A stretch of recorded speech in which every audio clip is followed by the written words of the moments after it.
Hey, I'm Jacob. Welcome to Choo. Today I'm going to be talking all about an often overlooked edible wild mushroom, Laccaria.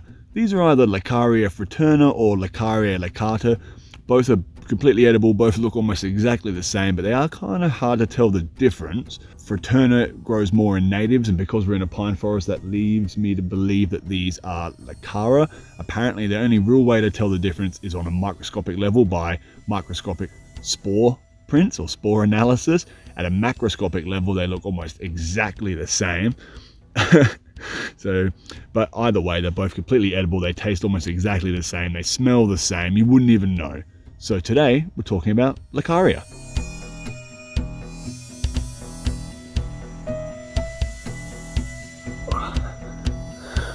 When cruising through the pine forest in South Australia, it's not uncommon to see the entire floor during autumn and winter just absolutely carpeted with a mushroom known as Laccaria, all of which in Australia are 100% edible. The cap of Laccaria Laccata or Fraterna is slightly purpley brown, mostly sort of a browny orangey brown, and can change shape as the mushroom ages. It'll start as like a little nipple, like a little node, and then it will get flat and sometimes frayed around the edges, sometimes not, and often, almost always, will start curling up over itself in its later stages. Often they will have deformities on the top, which is apparently caused by spores having a right old frolic, basically a mushroom within a mushroom. It's like mushroomception, but I can't confirm it's 100%. It could just be some other abnormality. Either way, it doesn't affect edibility at all. So because of this and all the other traits, Laccaria can look quite different from mushroom to mushroom and in different stages, hence the common name, the deceiver. But once you sort of find the basic identification points, they're really easy to identify. The gills are always going to be like a shiny purpley color, like in the sunlight they can glint a little bit, and they have a white spore print. The stipe, stalk, or stem, whatever you want to call it, is quite tough and it's also hollow inside. Laccaria are mycorrhizal, and this variety is feeding off the roots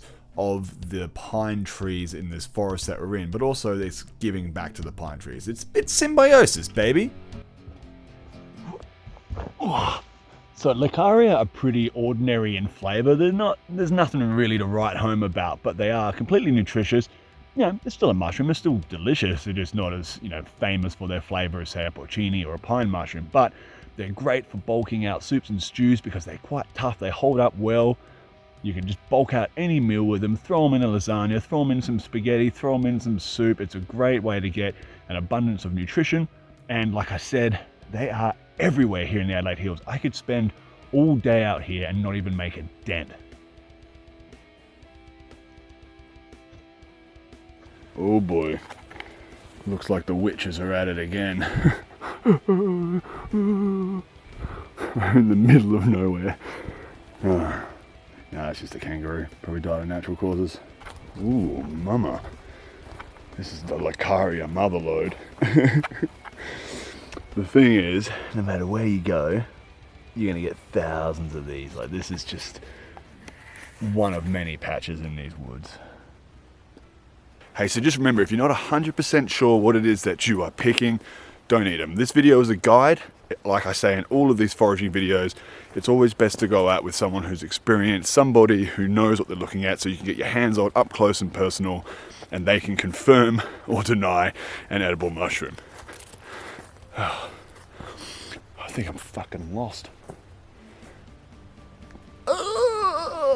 Thanks for watching Choo and my video on Laccaria. If you have any questions, concerns, leave a comment and let's get a friendly discussion going. I love foraging. I come out here all the time. I'm learning as I go. So if you've got any tips or if you've got any advice or if you've got any questions, leave a comment and let's get a friendly discussion going. All right, guys, I love you. Bye-bye.